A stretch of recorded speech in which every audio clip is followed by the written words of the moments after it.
நடிகர் விஜய் சார்பாக நடிகர் தமிழக வெற்றி கழக சென்னை புறநகர் மாவட்ட கழக செயலாளர் திரு ஈசிஆர்பி சரவணன் அவர்கள்.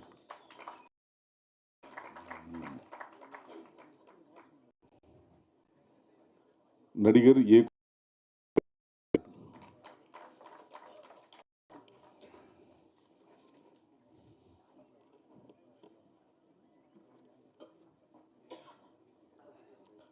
இப்படத்தை வெளியிடும் ஜாக்வார் ஸ்டுடியோஸ் திரு வினோத் ராஜ் அவர்கள்.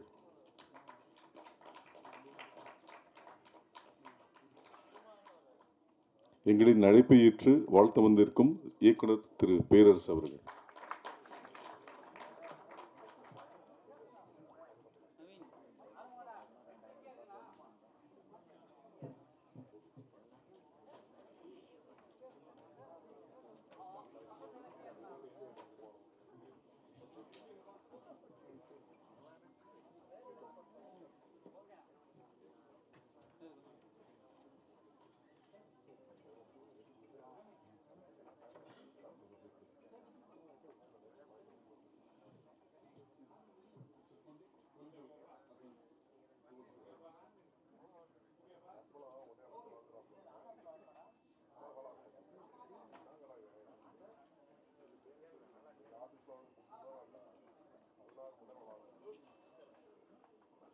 ஒரு செகண்ட் லோகேஷ், ஒரு நிமிஷம். லோகேஷ் ஒரு நிமிஷம் இருமா, வீடியோ ஒரு நிமிஷம் இருமா.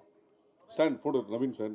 இப்படத்தை தமிழகம் வெளியிடும் ஏஜிஎஸ் சார்பில் திரு சிந்தன் அவர்களை போட்டோ போட்டோ போட்டோ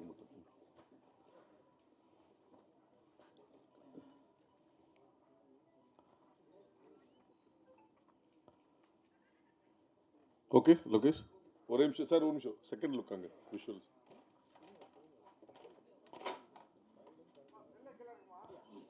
மொபைல் கொஞ்சம் கீழே இருக்குங்க, அப்புறம் எடுத்துக்கலாம்.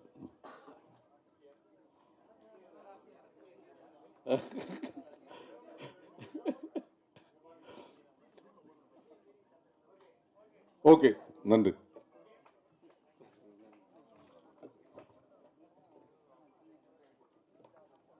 முதலாவதாக திரு தயாரிப்பாளர் வினோத் ராஜ் அவர்கள்.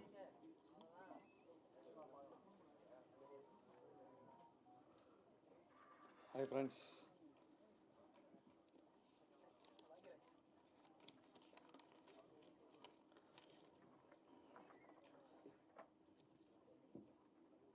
நம்ம எல்லாருக்கும் நெருக்கமான படம் ஃப்ரெண்ட்ஸ். ஃப்ரெண்ட்ஸ்னாலே நம்மளுக்கு நினைவுக்கு வரும் நட்பு, சிரிப்பு, உணர்ச்சி. இந்த படத்தில் எத்தனை தடவை பார்த்தாலும் போர் அடிக்காது. இப்போது அதை 4K அட்மாஸில் இன்னும் அழகாக வெளிவந்திருக்கு. இந்த படத்தை உருவாக்கிய 4K அட்மாஸ் ப்ளஸ் அதர்ஸ் எல்லாருக்கும் நன்றி. இதே மாதிரி சப்போர்ட் பண்ணிவிட்டு இருக்கிற ரசிகர்கள் எல்லாருக்கும் நன்றி. தேங்க்யூ. திரு பாலகிருஷ்ணன் அவர்கள்.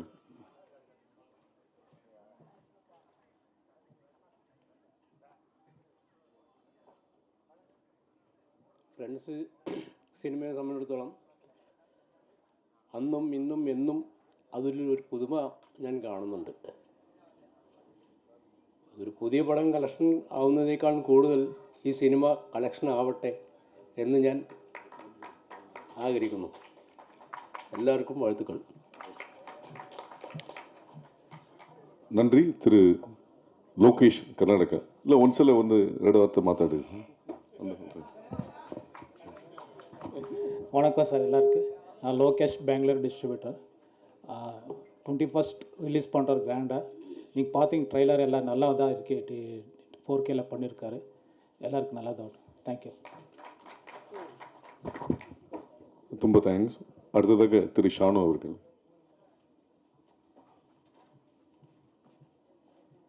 ஹாய் ஃப்ரெண்ட்ஸ், எல்லாருக்கும் வணக்கம்.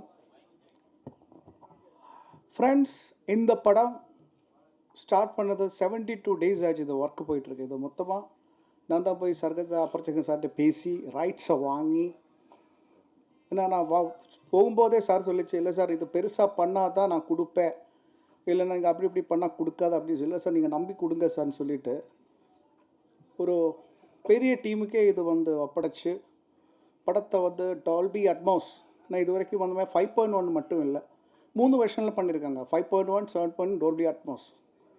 அந்த வெர்ஷனில் ஒவ்வொரு ஃப்ரேமுமே எடுத்து டிஏ பண்ணி கலர் கரெக்ஷன்ஸ் பண்ணி அந்த மியூசிக் ட்ராக்ஸ் எங்கேயுமே கட் ஆகுது இல்லை, நம்ம இதை பண்ணியிருக்கோம். It's a very good attention for friends. ஏன்னா நாங்கள் நிறைய படம் பார்க்கும்போது சிரிக்காமல் இது பார்க்கவே முடியாது. இப்போது லேஸ்ட்டு க்யூவில் பார்த்தாச்சு, பயங்கரமாக சிரிப்பு வந்துச்சு. இந்த மாதிரி தான் எந்த காலத்துலேயே இந்த ஃப்ரெண்ட்ஸ் படம் பார்த்தா சிரிப்பு தான் வருது. ஆக்சுவலி இந்த படம் மலையாளத்தில் வந்து ஃப்ரெண்ட்ஸு நான் பார்த்தது அங்கேருந்து ரீமேக் தான் வந்துச்சு. இந்த தமிழ் இப்போ ரீசெண்ட்லி தான் நான் பார்த்துச்சு. இதில் பார்த்தீங்கன்னா மலையாளத்துலேருந்து செப்பரேட்டாக 2 ட்ராக் 2 கேரக்டர்ஸ் எல்லாமே செப்பரேட்டாக வருது. மலையாள படத்துக்கும் இது தமிழ் ஃப்ரெண்ட்ஸுக்கும் வரும் தேர் வாஸ் என்டர்லி டிஃப்ரெண்ட். ஏன்னா வடிவேலு சாமியோட காமெடி வந்து அல்டிமேட்டாக இருக்குது. படம் வந்து வேர்ல்டு வைடாக இந்த 21st ரிலீஸ் பண்ணுறாங்க. இதுக்கு எங்களை கூட கோஆப்ரேட் பண்ண எல்லாருக்கும் நன்றி, வணக்கம். அனைவரும் இந்த படம் தியேட்டரில் போய் பாருங்கள், உங்களுக்கு ஒரு புது அனுபவமாக இருக்கும் ஃப்ரெண்ட்ஸு. குவாலிட்டியில் எந்த காம்ப்ரமைஸும் இல்லாமல் அந்த அளவுக்கு கிளாரிட்டியாக பண்ணியிருக்காங்க. பாருங்கள், வணக்கம். நன்றி. அடுத்ததாக இயக்குனர் திரு கௌதம் ராஜ்.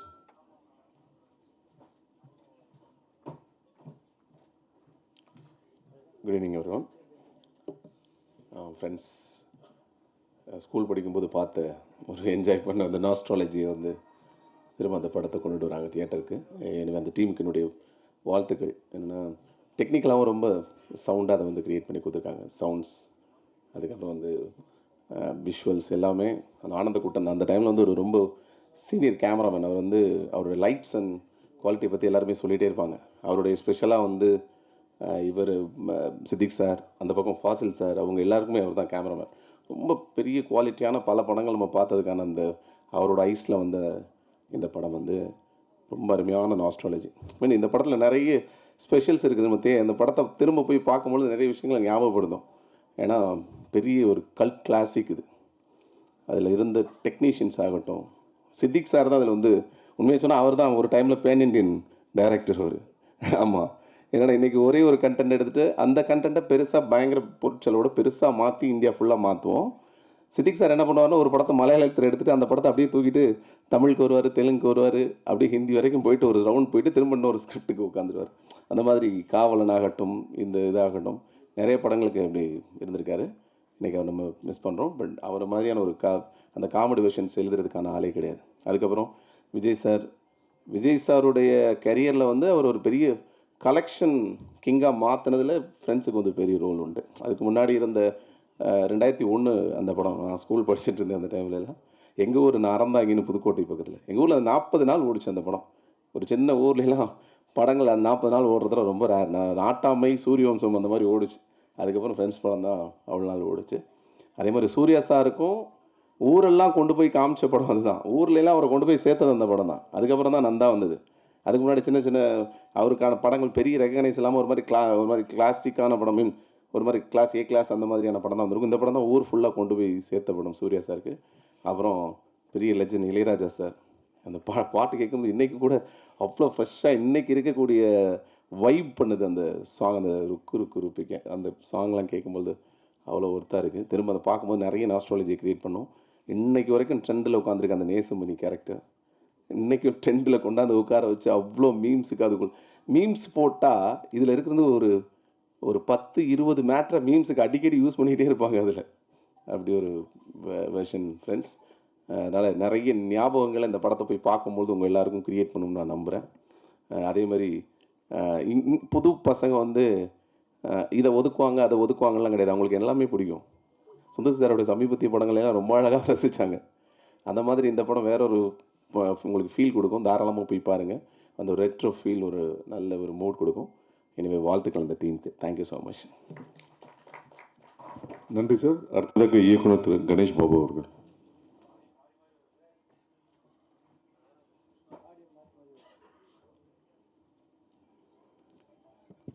எல்லோரும் ஸ்கூல் படிச்சுட்டு இருந்த இந்த படம் வந்தோம்னு சொல்கிறாங்க.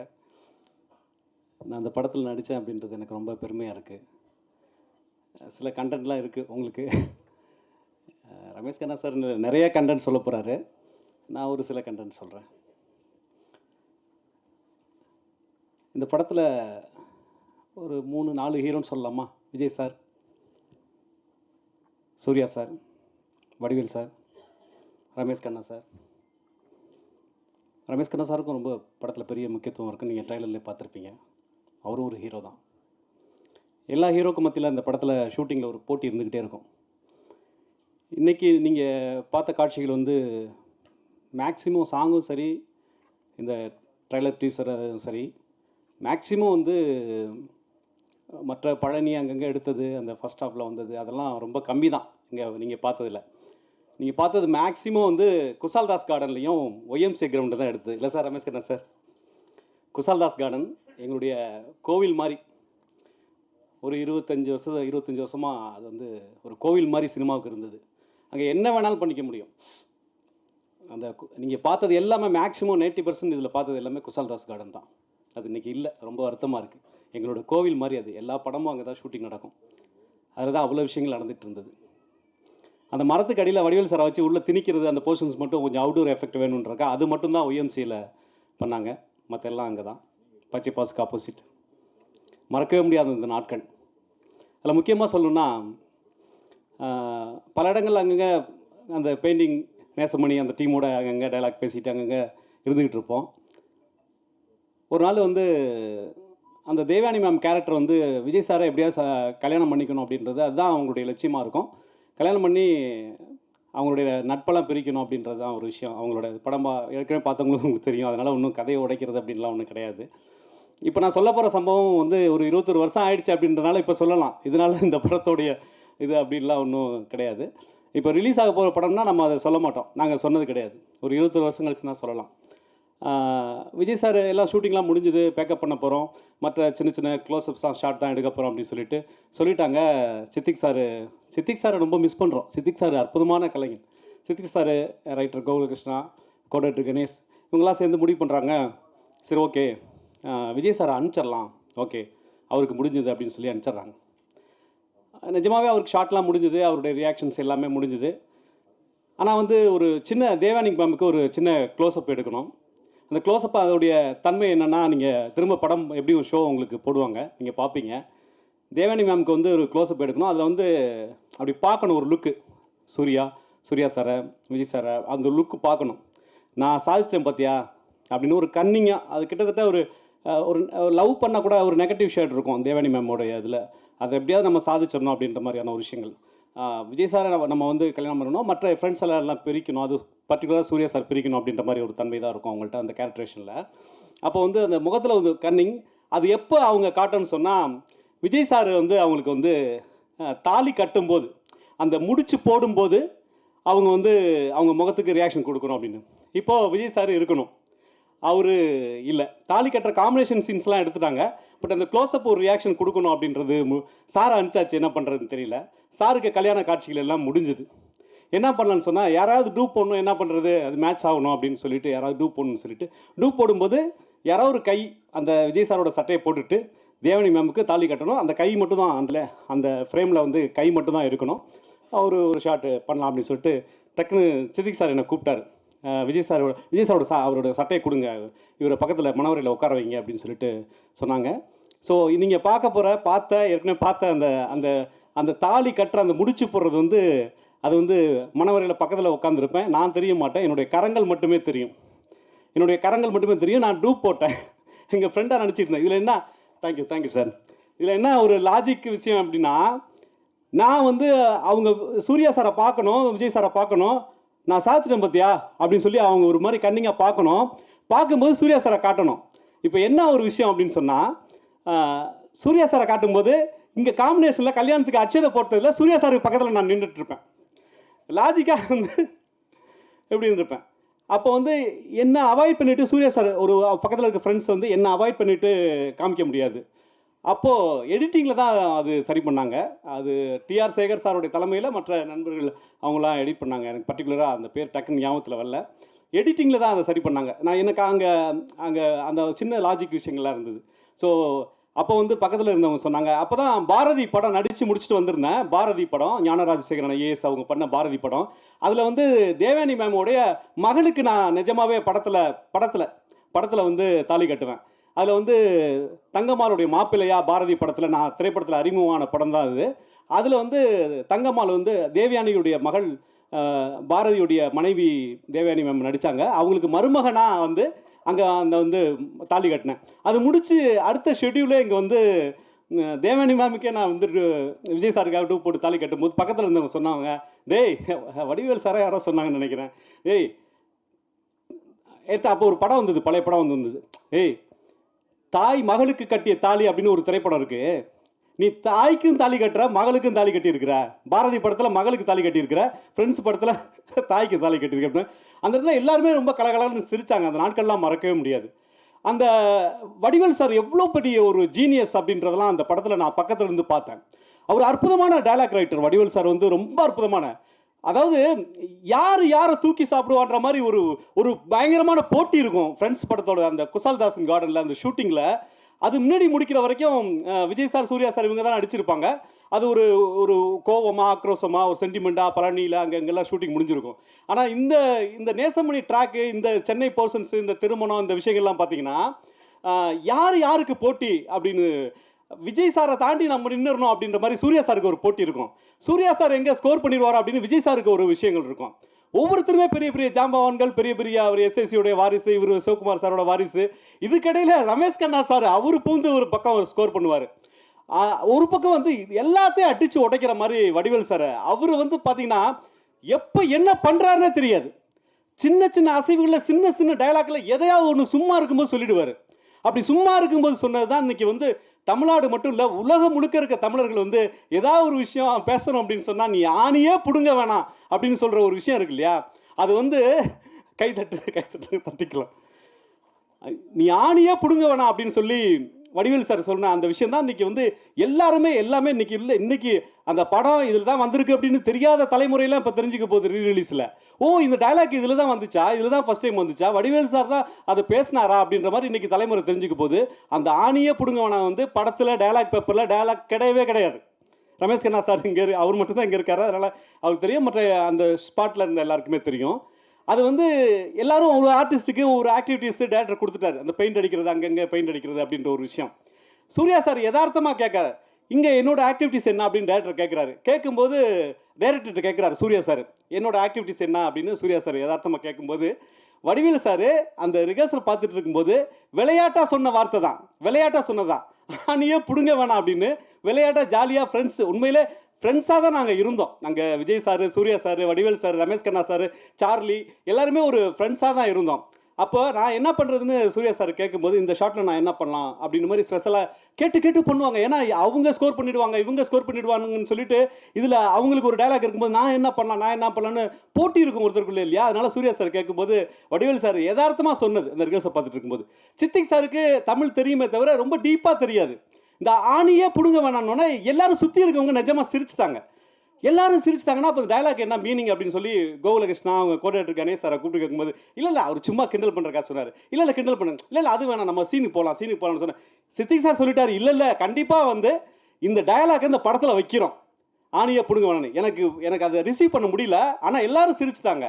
எனக்கு அது டீப்பாக தமிழ் தெரியலனா கூட எல்லாரும் சிரிச்சிட்டாங்க, கண்டிப்பாக அதை வைக்கணும். அதுதான் பார்த்தீங்கன்னா இன்றைக்கி ஆணியே பிடுங்குவோனான்னு உலகம் முழுக்க இருக்க தமிழர்கள் எல்லாரும் அவங்கவுங்க அன்றாடம் பயன்படுத்துகிற வார்த்தைகள். அன்றைக்கி வடிவேல் சார், வடிவேல்ன்ற ஒரு ஜாம்பவான், வடிவேல்ன்ற ஒரு ஜீனியஸ் உருவாக்குன அந்த ஒரு வித்தை தான் ஆணியே பிடுங்குவோனான்றது. நிறைய விஷயம் அந்த மாதிரி அப்ரெண்டிஸ் அப்படின்னு ரெண்டுக்கான வித்தியாசங்கள் அவர் வந்து சொல்லி அவங்கள வந்து ஒரு வந்து பயிற்சி நிலையில் இருக்கவங்க தானே, பெயிண்ட் அடிக்க தெரியாதுல்ல, அதுக்காக சொல்லி அதுக்கான ஆங்கில வார்த்தையை சொல்லி சொல்லுங்க, திட்டுங்க அப்படின்ற மாதிரி சித்திக் சார் சொல்கிறாரு. இது வடிவேல் சார் பொதுவாகவே வந்து ஒரு ஃபன்னாக தான் பேசுவார். அவர் சரியான உச்சரிப்பு இங்கிலீஷ் அவர் உச்சரிச்சிட்டாருன்னா அவர் காமெடி ஆர்டிஸ்ட் கிடையாதுல்ல. அதனால் வேணும்னே வந்து ஒரு ரிஹர்சல் பார்க்கும்போது அதை மாற்றி சொன்னார். அப்ரெண்டிஸ்ன்றதை மாற்றி அவர் வந்து ஃபன்னாக சொல்லணும்னே சொன்னார். சொன்னோன்னே இல்லை நான் தப்பாக சொல்லிட்டேன், கரெக்டாக சொல்கிறேன், இப்போ டேக் போகலாம்னு.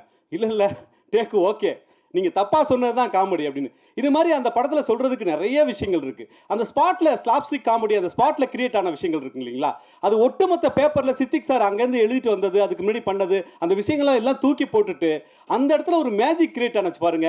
அந்த மேஜிக் தான் அந்த ஷூட்டிங் ஸ்பாட்டில் எல்லாரும் நான் பண்ணணும் நீ பண்ணணும்னு போட்டு எல்லா நடிகர்களும் பண்ணணும்னு ஒரு மேஜிக் கிரியேட் ஆச்சுல்ல, அதுதான் அந்த ஃப்ரெண்ட்ஸ் படத்தோட காமெடியாக இருந்தது. கரணம் தப்புனா மரணம், இது யார் ஹீரோ அப்படின்ற மாதிரிலாம் அப்படிலாம் பயங்கரமாக போட்டி இருக்கும். சில இடங்கள்லாம் வந்து வடிவேலு சார் தென்னரை அடிச்சிருவார், மற்ற ஆர்டிஸ்ட்லாம் எல்லாரும் தென்னரை அடிச்சிருவார், பயங்கரமாக ஸ்கோர் பண்ணிடுவார்.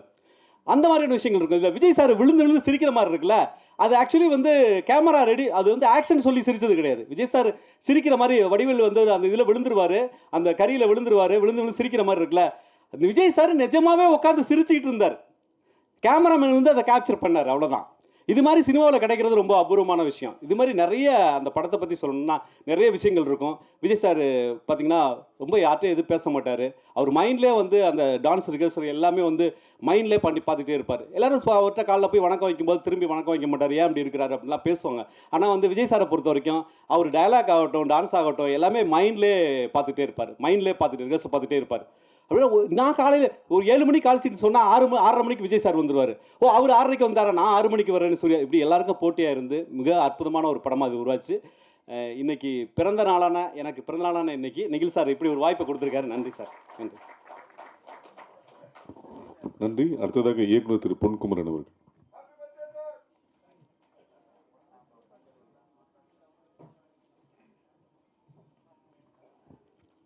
அனைவருக்கும் இனிய மாலை வணக்கம்.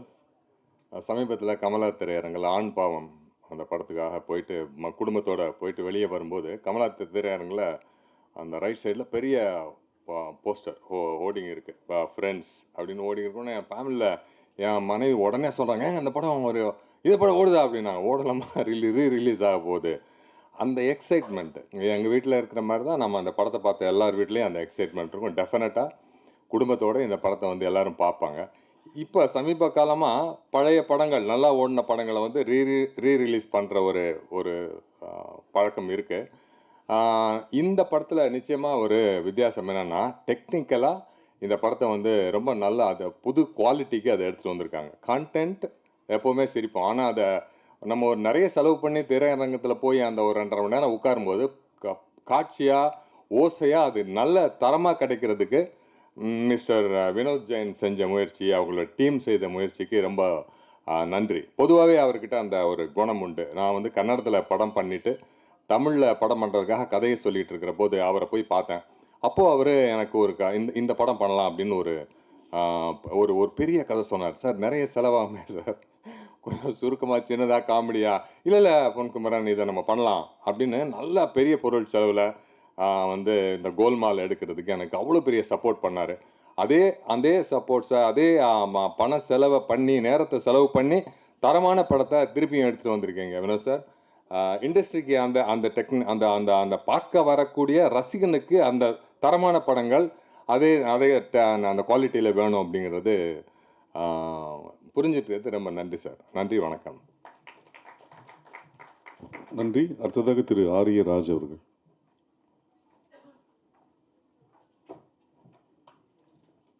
இங்கே வருகை தந்திருக்கக்கூடிய மேடையில் வீட்டிற்குரிய பெரியவர்களுக்கும் ஊடக அன்பர்களுக்கும் முதல் வணக்கத்தை தெரிவித்துக் கொள்கிறேன். அவங்க சொன்ன மாதிரி தான், அப்போ எனக்கு ஒரு 21 வயசு இருக்கும். நானும் அந்த படத்தை ஆல்பர்ட் தேட்டரில் நல்லா ஃபன்னாக செலிப்ரேட் பண்ணியிருக்கேன். பெரும்பாலும் கரகாட்டக்காரன் படத்தில் பார்த்திங்கன்னா அந்த வாழைப்பழ காமெடி படத்துங்களை பார்த்திங்கன்னா ஒரு படம் தனியாக போவோம், காமெடி ட்ராக் தனியாக போவோம். ஆனால் இந்த படத்தை பொறுத்த வரைக்கும் ஃபஸ்ட் ஹாஃப் ஃபுல்லாகவே காமெடியிலே தான் படம் போகும், செகண்ட் ஹாஃப் தான் அந்த சென்டிமெண்ட்டுக்கு வரும்.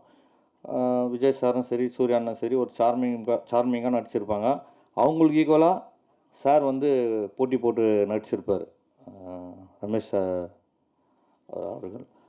கண்ணா அவர்கள் பார்த்தீங்கன்னா நிறைய நடிகர் பட்டாளமே இருப்பாங்க. அதில் ராஜீவ் சார் இருப்பார், Prameen Natarajan sir, Radharavi sir, Charlie sir, Vadivel sir. ஒரு ஃபன்னாகவே இருக்கும். திரும்ப இதை நான் 21 ரிலீஸ் அன்றைக்கி தேட்டரில் பார்க்க விருப்பப்படுறேன். இது டிஜிட்டல் மயப்படுத்தியிருக்காங்க. அப்பயும் அந்த படம் பார்த்திங்கன்னா நடித்தவங்க நடிகர்களுக்கும் வெற்றியை கொடுத்தது, தயாரிப்பாளருக்கு நல்ல ஒரு லாபத்தை கொடுத்துருக்கோம். இப்போ இந்த படத்தை திரும்ப அவங்க டிஜிட்டலைஸ் பண்ணி பண்ணுறாங்க. அவங்களுக்கு நல்ல ஒரு இந்த படம் திரும்ப நல்ல ஒரு வெற்றி படமாக ரீரிலீஸ் அமையணும்னு இறைவனை வேண்டிக்கிறேன். நன்றி, வணக்கம். நன்றி சார். அடுத்ததாக திரு ஈசிஆர் பி சரவணன் அவர்கள்.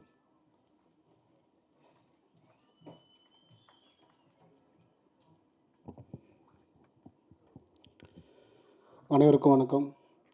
ஃப்ரெண்ட்ஸ் ரீரிலீஸ் விழாவுக்கு வருகை தந்திருக்கும் ஊடக நண்பர்களுக்கும், மேடையில் அமர்ந்திருக்கும் ரமேஷ் கண்ணன் சார் அவர்களுக்கும், திருப்பாச்சி சிவகாசி வெற்றி படம் தந்த அண்ணன் பேரர் சார் அவர்களுக்கும் மற்றும் இங்கே வந்திருக்கும் அனைவருக்கும் என் முதற்கண் வணக்கத்தை தெரிவித்துக் கொள்கிறேன். 14 தேதி 2021ஆம் ஆண்டு வெளியாகி மிகப்பெரிய வெற்றி படமாக ஃப்ரெண்ட்ஸ் அந்த காலகட்டத்தில் கிட்டத்தட்ட 175 நாட்களுக்கு மேல் ஓடிய படம். சூர்யா சாரும் தளபதி அவர்களும் நடித்த அந்த படம். அன்றைய காலகட்டத்தில் பார்த்தீங்கன்னா குடும்பங்கள் டிவியில் போய் படம் பார்ப்பாங்க. அந்தமாரி ஒரு கூட்டம் டிவியில் குடும்பத்தோட ஒரு நல்ல குடும்ப படம் போட்டால் படம் பார்ப்பாங்க. அந்த மாதிரி தளபதியோட ஃப்ரெண்ட்ஸ் படம் குடும்பமாக குழந்தைகளாக போய் பார்த்த படம் தான் அந்த ஃப்ரெண்ட்ஸ் படம். ரொம்ப அற்புதமான ஒரு படம்.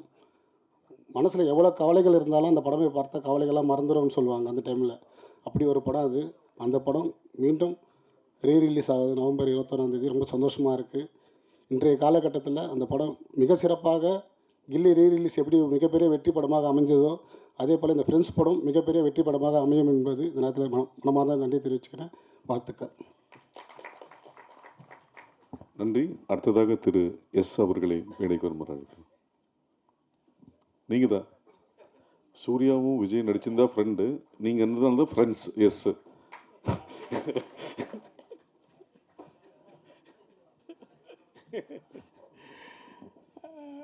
அனைத்து ஊடக நண்பர்களுக்கும் எல்லாருக்கும் என்னோடய மனமார்ந்த நன்றியை மூலம் தெரிவிச்சுக்கிறேன். ஒரு திரைப்படம் மறுபடியும் ரீலீஸ் ஆகும்போது இவ்வளோ பெரிய ஒரு வரவேற்பு கொடுக்குறது எனக்கு வந்துருக்கு. ரொம்ப சந்தோஷம். ரொம்ப அற்புதமான ஒரு படம் இது. நிறைய விஷயங்கள் சொல்கிறதுக்கு இருக்குது. அதில் முதல்ல ப்ரொடியூசர்ஸுக்கும் அந்த டிஸ்ட்ரிபியூட்டர்ஸுக்கும் முதல்ல வணக்கத்தை தெரிவிச்சுக்கிறேன். கோல்மால் ப்ரொடியூசர் 2 பேரும் மொரிஷியஸே போயிருக்கேன். நான் டூர் மாதிரி போயிட்டு வருவோம். நாங்கள் மொரிஷியஸ் எல்லாம் கேட்பாங்க, என்னையா மயிலாப்பூர் போகிற மாதிரி போயிட்டு வரி அப்படின்னு. அந்த மாதிரி அந்த அற்புதமான திரைப்படம் எடுத்தவர் பொன்குமார் தான் இயக்குனர். அது ரொம்ப அற்புதமாக இருந்துச்சு திரைப்படம் பார்க்குறதுக்கு. இவர் சொன்ன மாதிரி ஃப்ரெண்டு, அவங்க 2 4 லட்சம் ஃப்ரெண்ட்ஸுன்றாங்க. உண்மையிலே ரொம்ப சந்தோஷமான விஷயம். ஆனால் நண்பர் கணேஷ் பாபு சொன்னதில் சில விஷயங்களை நான் சொல்ல வேண்டியது. சித்திக் சாரை பொறுத்த வரைக்கும் ஒரு டைலாக் கூட வெளி டைலாக் எழுத விட மாட்டார். அவர் ஏதோ அந்த இடத்துல ஸ்பாட்டில் இருக்கும்போது அவர் வடிவேல் சொன்ன சிரிச்சதை பார்த்து சொல்லிட்டாரு. ஆனால் எல்லா டைலாக்குமே சித்திக் சார் ஸ்கிரிப்டில் இருக்கும். ஏன்னா நான் அவரோட டைலாக் ரைட்டராக ஒர்க் பண்ணவேன் பாஸ்கர் ராஸ்கலில். ஒரு டைலாக் கூட அவர் வேறு டைலாக் சொல்ல விட மாட்டார். எந்த டைலாக் வேணான்றவார். எனக்கு தெரியும் இது போதும் அப்படின்றவார். அதில் ஆணையே பிடுங்கமான டைலாக் சித்திக் சார் கோகுல்கிருஷ்ணா எழுதின டைலாக் தான். அதில் வடிவேல் சொன்ன டைலாக்கெல்லாம் கிடையாது. தவறான ஒரு செய்தியாக போச்சு அது. ஏன்னா நான் ஸ்பாட்டில் இருக்கிற அதனால தெரியும். ஒரு டைலாக் கூட அவர் சொல்ல விட மாட்டார். ஒரே ஒரு டைலாக் நான் சொந்தமாக போட்டேன் அந்த படத்தில். பிரமன்ராஜ் சார் கேட்பா, டேய் நேற்று பஸ் ஸ்டாண்டில் என்ன நடந்தது அப்படின்வார். நான் ஒன்று ஆடு நடந்தது மாடு நடந்தது அப்படின்வேன். ஒன்று கட்டு அப்படின்ட்டார் டைரக்டர். என்ன இது டைலாக்கு? அவர் என்ன கேட்குறேன், நீங்கள் என்ன சொல்கிறீங்க? இல்லை சார் இது ஒரு மாதிரி கல்ட்டு ஜோக்கு சார் அப்படி. அதெல்லாம் வேணான்ட்டா. இல்லை சார் வச்சுக்கலாம் சார் ப்ளீஸ். சரி வச்சு தொலைங்க அப்படின்னு வச்சுட்டு போனார். அந்த ஒரு டைலாக் தான் அந்த டோட்டல் படத்தில் சொந்தமாக ஒரு நடிகர் சொன்ன டைலாக். அது கூட சிம்பு இருக்கார், டிஆரோட சன்னு, அவர் எங்கே பார்த்தாலும் சொல்கிற டைலாக் தான். சார் எனக்கு ஃப்ரெண்ட்ஸில் ஆணையை பிடுங்கனோட எனக்கு ரொம்ப பிடிச்ச டைலாக்கு ஆடு நடந்தது மாடு நடந்தது அப்படின்னு தான் சொல்லுவார். அந்த மாதிரி சித்திக் சாரை பொறுத்த வரைக்கும் every thing is in paper, every thing in is mind. ஒன்று கூட வெளியிலேருந்து எடுக்க மாட்டார். அதே மாதிரி கோகுல்கிருஷ்ணாட்ட டைலாக் எழுதிட்டு அதை படிக்க சொல்லுவார். படிக்கும் ஒரு வார்த்தை விட்டோட திருப்பி எழுதி சொல்லிவிடுவார். அதுமாதிரி பாஸ்கர் ராஸ்கல் நான் டைலாக் ரைட்டராக ஒர்க் பண்ணதுனால சொல்கிறேன்.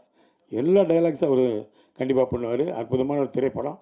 ஃப்ரெண்ட்ஸ் நேரத்தில் சூர்யா நானும் ரொம்ப ரொம்ப ஜோவியில் பழகிட்டு இருப்போம். ரொம்ப சந்தோஷமான விஷயம் என்னென்னா, நான் உடுமலைப்பேட்டையில் ஷூட்டிங், ஃப்ரெண்ட்ஸ் ஷூட்டிங்கு. அப்போ தெனாலி ஷூட்டிங் கொடைக்கானல் மேலே நடக்கும். நைட்டு இங்கேருந்து காரில் கிளம்பி மேலே போனோம். அங்கே போய்ட்டு ஒரு நாள் ஷூட்டிங் முடிச்சுட்டு அங்கேருந்து நைட்டு கிளம்பி இங்கே வரணும். அவ்வளோ பிஸி. அந்த நேரத்தில் இங்கேருந்து போகும்போது சூர்யா ஜோதிகா கேட்டதா சொல்லு, இது கேட்குறது தான் என் வேலை. உடனே நான் அங்கே போய், madam Surya about you asking, எனக்கு பாதி இங்கிலீஷ் தான் தெரியும் சொல்லி முடிச்சா அவங்க எஸ் தேங்க்யூ அப்படின்வாங்க. மறுபடியும் போகும்போது என்னை பற்றி சொல்லுங்கன்னுவோம். நான் கீழே வந்தேப்பா தங்கச்சி ஒன்று கேட்டதுப்பா அப்படின்னு பயங்கர சந்தோஷம் 2 பேருக்கும். இவங்களோட தூது போயிட்டு வந்து வேலையை ஆரம்பித்தேன். வேறு அதை விட பெருசாக ஒன்றும் அதில் சாதிக்கிறதுக்கு இல்லை. அப்படி காதலை வளர்த்த ஒரு படம் அது. அந்த படம் மட்டும் இல்லை, அமர்க்களத்தில் அப்படி தான். ஷாலினி அஜித்தை லவ் பண்ணிகிட்ருக்காங்க, எனக்கு தெரியாது.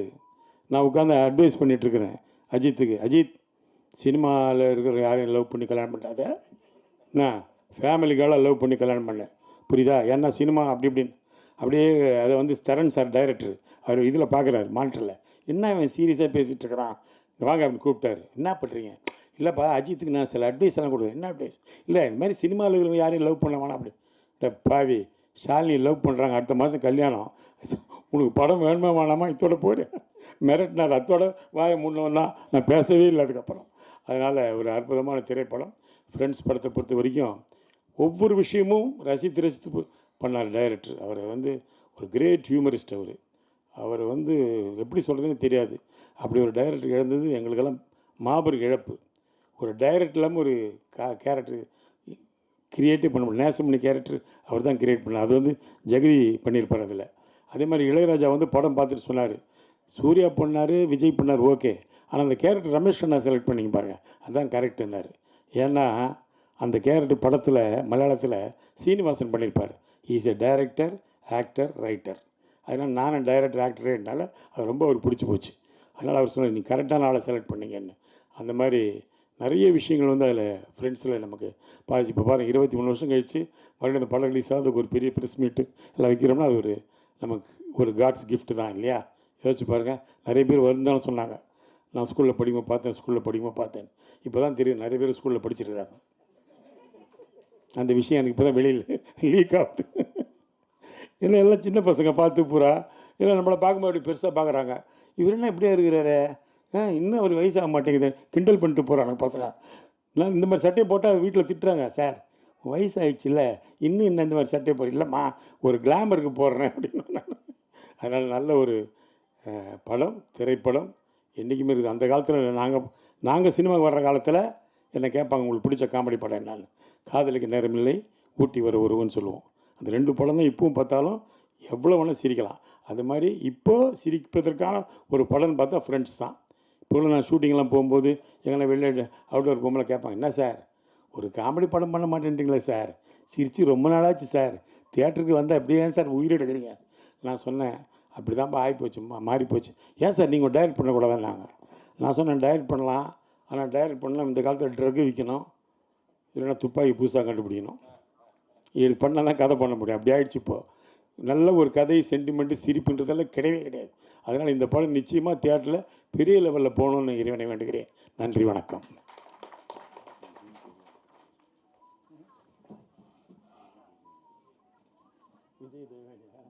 அது சொல்லணுன்னா நிறைய விஷயம் இருக்குது.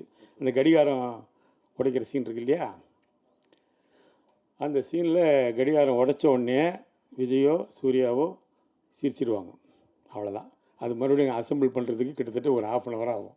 மறுபடியும் எடுத்து மறுபடியும் ரெடி பண்ணி போட்டோன்னே ஐயோ பிடிக்கலன்னா டம்மல் உடஞ்சோன்னு சிரிச்சிடுவாங்க. இப்போ கூட படம் பார்த்தீங்கன்னா விஜயும் சூர்யாவும் அப்படி திரும்பி நின்று சிரிச்சிட்டு இருப்பாங்க பார்க்குறதுக்கு. அதனால் அந்த படம் அந்த ஷாட்டுக்கு அவ்வளோ நேரம். அதே மாதிரி வடிவேலுக்கு தலையில் சுற்றி போட்ட ஷாட் ஒரு காமெடி. அது ஒரு சாஃப்ட் வுட்டு தான், தலையில் போட்டால் வலிக்கும், லைட்டாக போட்டாலும் வலிக்கும்ல. டைரக்டர் டைலாக் ஆகிட்டார் கோகுல்கிருஷ்ணா, நடு மண்டல் நச்சுன்னு போட்டான்னு. அது நடு மண்டல் விட மாட்டேங்குது, இங்கே விழுது. அவன் வடிவேல் கேட்குறான், டேய் என்னடா வேணுன்ட்டே டேய் நானா பண்ணுறேன், அது தானே அப்படி உழுதுப்பா, அது சாஃப்ட் வுட்டு, ஸ்டெயிட் வெயிட்டான டக்குன்னு போவோம், இது சைடில் போகுது. அது மாதிரி நடந்தது. அதேமாதிரி விஜய் சார் வந்து ரொம்ப அற்புதமாக பழகுவார். அந்த இதில் ஷூட்டிங் வர்ற வரைக்கும் எங்களுக்கு தெரியாது. நம்மளாம் போய் முதல்ல டைலாக்கெல்லாம் கேட்டுக்கிட்டு அப்படி பண்ணிவிட்டு இப்படி பண்ணிவிட்டு என்னமோ அதை ப்ரிப்பேர்லாம் பண்ணிகிட்ருப்போம்ல. அவர் அதெல்லாம் பண்ண முடியும், சைலண்ட்டாக இருப்பார். வந்து ஸ்பாட்டில் நடித்தார்னா அற்புதமாக நடிச்சுட்டு போயிடுவார். அது எப்படி தான் அவருக்கு வரதா தெரியல. அவர் அந்த பான் கிஃப்ட்டுன்னு நினைக்கிறேன் அவருக்கு. அதே மாதிரி ஆமாம், பான் கிஃப்ட் அவருக்கு. அதே மாதிரி டப்பிங் கூட சரி, நான் போனால் ஒரு டப்பிங் வந்து ஒரு லூப் வந்து ஒரு 4 தடவை பேசுவேன். ஆனால் அவர் அப்படி இல்லை, ஒரே தடவை பார்ப்பார், கரெக்டாக பேசுவார் டப்பிங்கை. அவர் எக்ஸ்ட்ரானரி ஆர்டிஸ்ட் டப்பிங். அவர் எனக்கு தெரிஞ்ச நடிகர்கள் சிவாஜி கணேசன் மட்டும் தான் அப்படி பேசியிருக்காரு. அவர் மட்டும்தான் ஒரு தடவை போட்டுட்டு அப்படி பார்த்தாருன்னு வச்சுங்களேன், போடுறா ரீலைன்வார், போட்டால் படை பண்ணலாம் போட்டார்னா ஒரே டைம் தான் கரெக்டாக பேசுவார். அது மாதிரி விஜய் அவ்வளோ அற்புதமான ஒரு நடிகர், அற்புதமான கேரக்டர். அதே மாதிரி ஒரு பந்தாலாம் கிடையாது. எங்களோட ஜாலியாக உட்காந்து பேசுவார், சந்தோஷமாக இருப்பார். எந்த இடத்துலையும் நான் ஒரு ஹீரோ, நீ காமெடி அப்படிலாம் பழக மாட்டார். ரொம்ப அற்புதமான ஒரு பழக்கம். அது தேவயானி மேடத்தை போய் சொல்லணும்னா, ரொம்ப முதல்ல ஜோதிகா தான் போட்டாங்க அந்த கேரக்டரில், அப்புறம் சிம்ரனில் போட்டாங்க, எல்லாம் போயிடுச்சு. அப்புறம் தேவயானி தான் நடித்தாங்க. ஏன்னா அவங்களுக்கு ஒரு லக் இருக்குது. அவங்க எந்த படம் நடித்தாலும் சூப்பர் ஹிட். காதல் கோட்டையில் ஆரம்பித்து ஃப்ரெண்ட்ஸ் வரைக்கும் எல்லா படமும் நடித்த படம்லாம் ஹிட்டு. அதனால் ரொம்ப அவங்களும் இந்த படத்தில் பெரிய பங்காயிட்டிருக்கு. அந்த கோபம் படுற சீன்லாம் இந்த பாட்டு பார்த்துருப்பீங்கள, அந்த டென்ஷன், அந்த சாங்கை, அதெல்லாம் ரொம்ப அற்புதமாக பண்ணியிருப்பாங்க. அவங்களுக்கு என்னுடைய வாழ்த்துக்களை தெரிவிக்கிறேன். நன்றி. நன்றி. அடுத்ததாக திரு பேரரசு அவர்களே.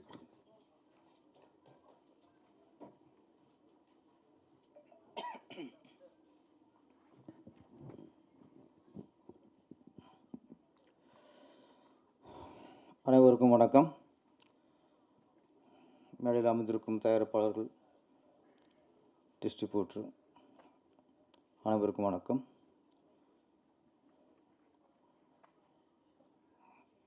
நடிகர் சூர்யா சார்பாக வந்திருக்கும் ரசிமன்றத்தை சேர்ந்த ஆரியராஜா அவர்களுக்கும், தளபதி விஜய் சார்பாக வந்திருக்கும் விஜய் ரசிமன்றத்தை சார்ந்த ஈசிஆர் சரவணன் அவர்களுக்கும், நடிகர் ரமேஷ் கண்ணா சார்பாக வந்திருக்கும் ரமேஷ் கண்ணா அவர்களுக்கும், நம்ம சார்பாக யாரும் வரமாட்டாங்க, நம்ம தான் வரணும். ஆனால் ரமேஷ் கண்ணா சாரை பற்றி நிறைய ரகசியங்கள் இப்போ தான் எனக்கு தெரியுது. நடிக்க போன இடத்துல நடிக்காமல் மற்றவெல்லாம் பார்த்துருக்காரு. சூர்யாவுடைய லவ்வுக்கு ஹெல்ப் பண்ணியிருக்கிறாரு. அதாவது என்ன மச்சான், தெய்வ மாமான்னு கூப்பிடணும், தெய்வ மச்சான். ஓ அப்படி. அவர் சூர்யா சாரோட காதலுக்கு பக்கவலமாக இருந்திருக்கிறாரு. அஜித் என்ன போக மாட்டார் உங்களுக்கு? அவருக்கு எகேஸ்ட் வந்திருக்கீங்க, அந்த லவ்வை கட் பண்ண பார்த்துருக்கீங்க. நல்ல சரவண் சார் வந்து காப்பாற்றிட்டார். அதனால தான் சூர்யா சார் உங்களுக்கு ஃப்ரெண்ட்ஸ்னு தூக்கி கூட போட்டுக்க நினைக்கிறேன். சூர்யா சார் விஜய் சார் நடித்த படம் ஃபஸ்ட்டு நேருக்கு நேர். ஆனால் அதில் ஃபுல்லாக எதிர்முகமாக இருப்பாங்க. கடைசி வரைக்கும் ரெண்டு பேருக்கும் மோதல் தான், எளிமையாகவே இருப்பாங்க. ஃப்ரெண்ட்ஸில் நல்ல ஒரு நண்பர்கள், இணைபிரியாத நண்பர்கள். ஃப்ரெண்ட்ஸ் வந்து நீங்கள் சொன்னீங்க ஸ்கூல் படிக்கும்போது பார்த்தேன்ட்டு. நான் காலேஜ் படிக்கும்போது பார்த்தேன். எதுக்கு சொன்னால், நான் காலேஜ் படித்தேன்னு தெரியணும்ல. அதுக்காக நம்ம படித்தாலும் ஒத்துக்க மாட்டாங்க, இந்த மாதிரி நேரத்தில் நம்ம பதிவு பண்ணிக்கிறோம். காலேஜ் ஒரு ஃபஸ்ட் இயர் தான், அப்போ விரட்டி விட்டாங்க.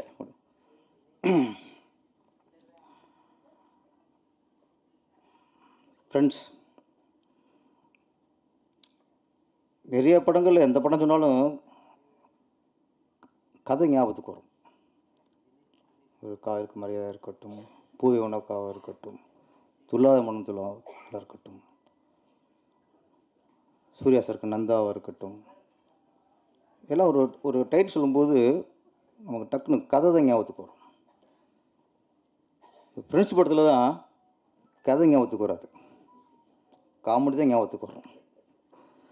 அந்தளவுக்கு முழுக்க முழுக்க காமெடி. என்னை பொறுத்த வரைக்கும் சித்திக் சார்லாம் மிகப்பெரிய இயக்குனர்.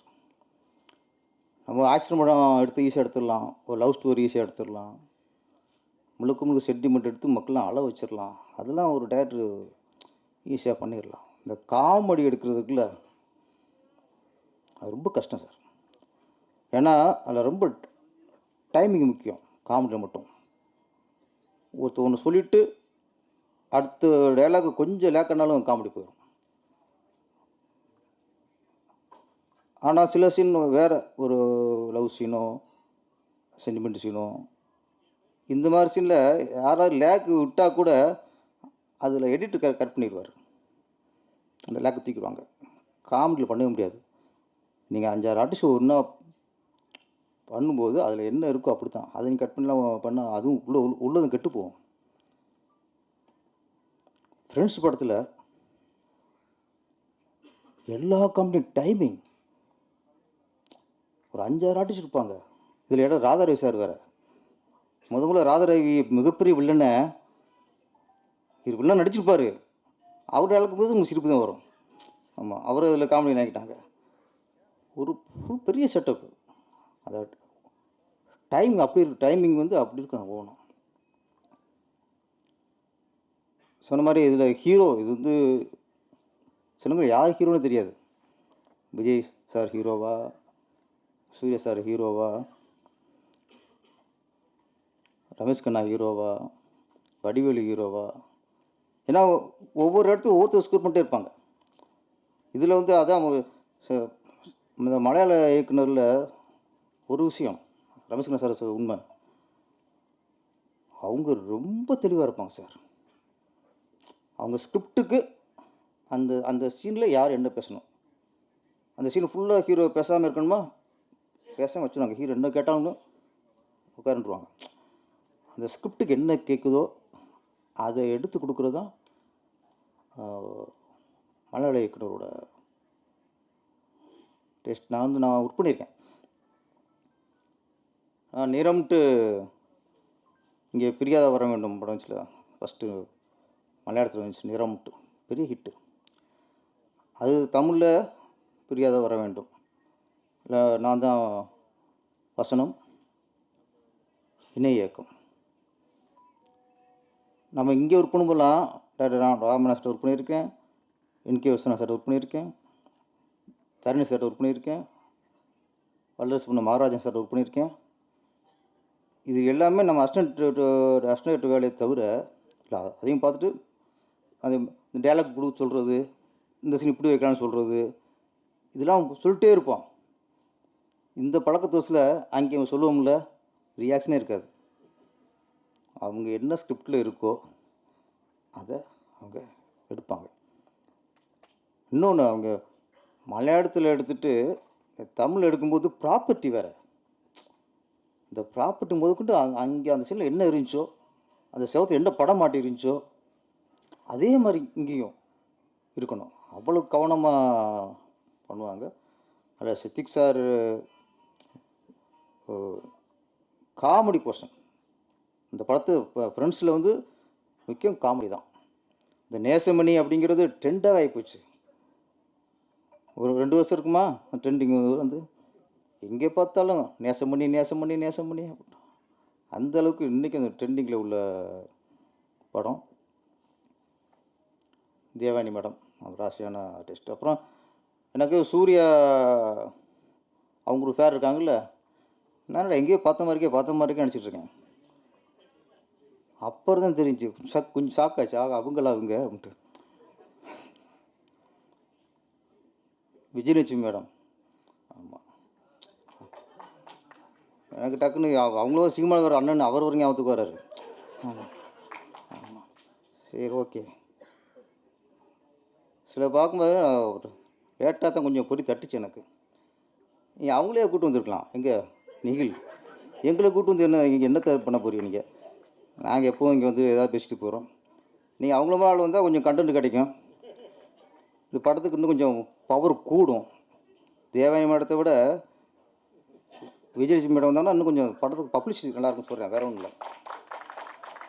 இங்கே நீங்களே ஓடி போயிருப்பார். இப்போதான் யோசிப்பார், பேங்க்கில் போய் 1 வாரம் இருந்து கூப்பிட்டு வந்துருக்கலாமே. நெருங்க பயப்படுறார், வேறு ஒன்றும் இல்லை. விஜய் சார் வந்து நான் வந்து திருப்பாச்சி மூவ் பண்ணுற நேரத்தில் அவர் பெரிய ஆக்ஷன் வர மாட்டார். இப்போ அதுக்கு முன்னாடி திருமலை வந்துருச்சு, கில்லி வந்துருச்சு, பெரிய ஆக்ஷன் ஹீரோ மாறிட்டார். நான் ஃபஸ்ட்டு கதை சொல்லும்போது அந்த ஆடு வெட்டுற சீன் இருக்குல்ல, மாலையை போட்டு தண்ணியில் ஊற்றுவாங்கல்ல, அந்த சீனை பற்றி நான் ஃபஸ்ட்டு கதை சொல்லும்போது அந்த அவர் கட்டி வச்சு மாலையை போட்டு தண்ணி ஊற்றுறது விஜய் சார் இல்லை, பெஞ்சமின் தான். நான் காமெடியன். அவரை கட்டி வச்சு இது மாலையை போட்டு தண்ணியை ஊற்றி என்னென்னலாம் பண்ணலாம். ஃபஸ்ட்டு சொல்லி கதை ஓகே ஆயிடுச்சு. அப்புறம் திருப்பி ஃபுல்லாக ரெடி பண்ணிட்டு செகண்ட் டைம் ஷூட்டிங் போகிறதுக்கு முன்னாடி திருப்பி ஒரு கதை சொல்லிடுவோம் அப்படின்னு திரும்ப கதை சொல்கிறேன். அப்பவும் இந்த பஞ்சம் முன்ன வச்சு தான் சொல்லிட்டேன். கதை ஃபுல்லாக கேட்டார், ஓகே விட்டார். நீங்கள் சொன்ன மாதிரியே எடுத்துட்டிங்கன்னா படம் ஹிட்டு அப்படின்னார். ஒரு இக்கு வைப்பாங்கள்ல, கதை நல்லா இருக்குன்னு சொல்ல, கதை நல்லா இருக்கு, நீங்கள் சொன்ன மாதிரி எடுத்துகிட்டா ஹிட்டு. அப்புறம் ஒரு சின்ன அப்படியே தயக்கத்தோடு கேட்டார், சின்ன செக்ஷன், என்ன சார் அப்படின்னேன். அந்த ஆடு வெட்டுற சீனில் பெஞ்சமினுக்கு பதிலாக, அப்போ பெஞ்சமின் அந்த காமெடினுக்கு பதிலாக அதை நானே பண்ணிடலாமா அப்படின்னாரு. எனக்கு ஃபஸ்ட்டு ஒரு இது இருந்துச்சு, பெரிய ஆக்ஷன் ஹீரோ காமெடி ஒன்றும்போது மக்கள் ரசிப்பாங்க. சரி இவர் பெரிய இப்போ ஆக்ஷன் ஹீரோவாக இருக்கார், மாஸாக இருக்கார், இப்போ போய் கழுத்தில் மாலையை போட்டு தண்ணியை ஊற்றி 6 ரூபா விட்டுருது, அவர் ஒத்துக்குவாரா ஃபஸ்ட்டு அப்படிங்கிற தயக்கத்தில் பண்ணியிருந்தேன். இவர் கேட்டவங்க எனக்கும் ஹாப்பியாக போச்சு. ஓகே சார், நீங்கள் நல்லா இருக்கும் சார் அப்படின்ட்டு திருப்பி அது மட்டும்தான். அப்புறம் பெஞ்சமினை பின்னாடி வச்சுட்டு இவரை கட்டி வச்சு மஞ்சத்தெல்லாம் ஊற்றணும். ஆத்தா சம்மந்தம் சொல்லுதாத்தா அப்படின்னு. அதனால் ஒரு பெருசாக ஒரு ஒர்க் ஆச்சு. ஏன்னா ஒரு விஜய் சார் நம்ம இன்றைக்கி பெரிய ஒரு கமர்ஷியல் ஹீரோவாக பார்க்குறோம். ஆனால் அவருக்குள்ளே நிறைய காமெடி சென்ஸ் ரொம்ப ஜாஸ்தி அவர்கிட்ட.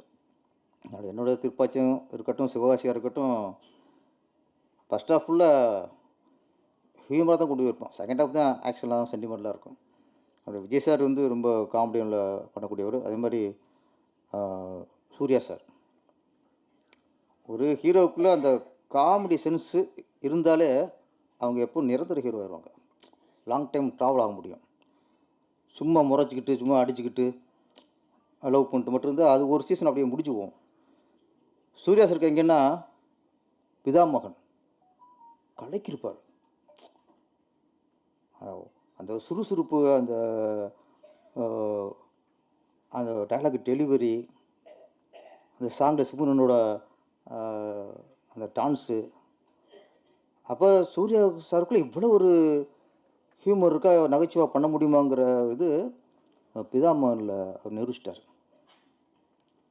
அதே மாதிரி முன்னாடி ரஜினி சார் பில்லா காலி ஜானி விரைச்சிட்டே இருப்பார்.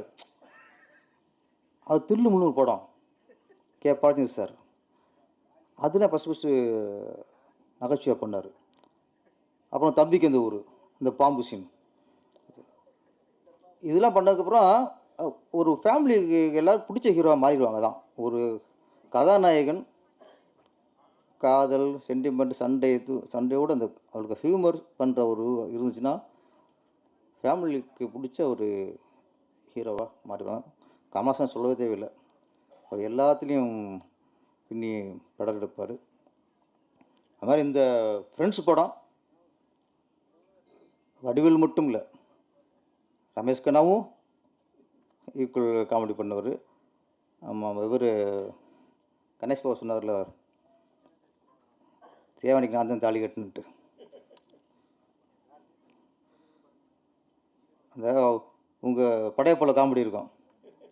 ஆமாம், ரஜினி சொல்லுவார் மாப்பிள்ளை யார் அப்படின்னு, அவர் தான் மாப்பிள்ளை, போட்டுக்க சட்டை ஏன் சட்டை பாருல.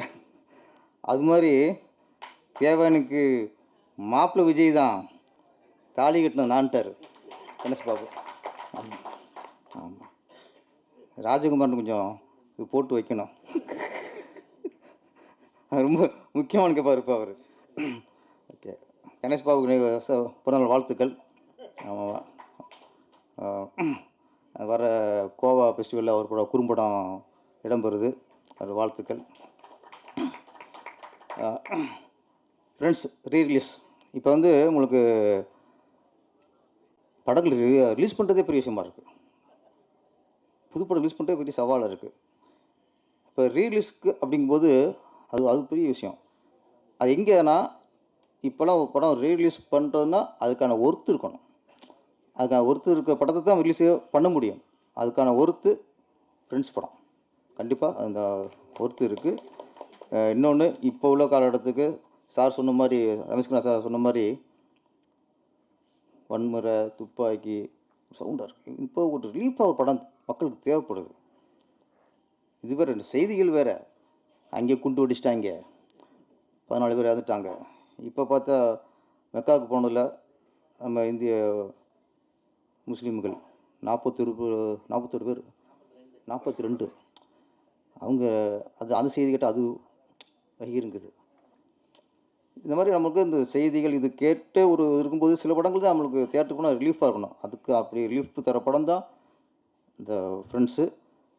ரிலீஸ் அப்போ எந்த அளவுக்கு வெற்றி அடைஞ்சதோ அதே மாதிரி இந்த ரீரிலீஸ்லேயும் மிகப்பெரிய வெற்றி அடையணும். நன்றி, வணக்கம்.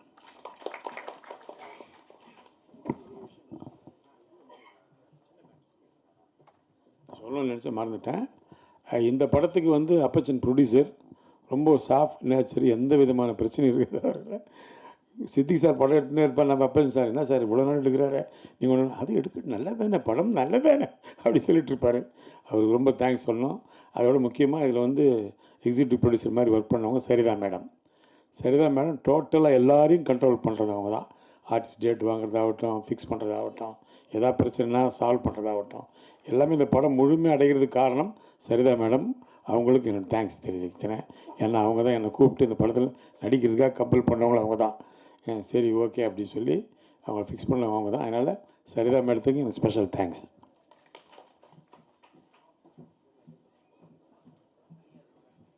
நம்மளாம் தேவானி மேடத்தையும் விஜயலட்சுமி மேடத்தையும் சொல்லிக்கிருக்கோம்.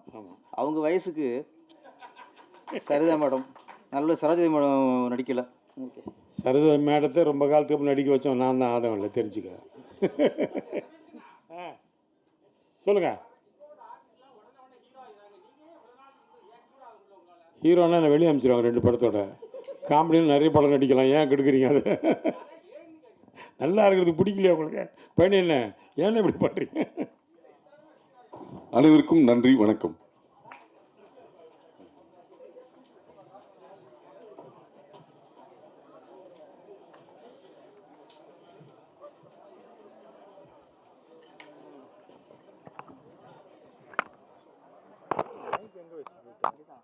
அதில் தான் வருது, நீ இதில் வச்சுட்டு போயிட்ட.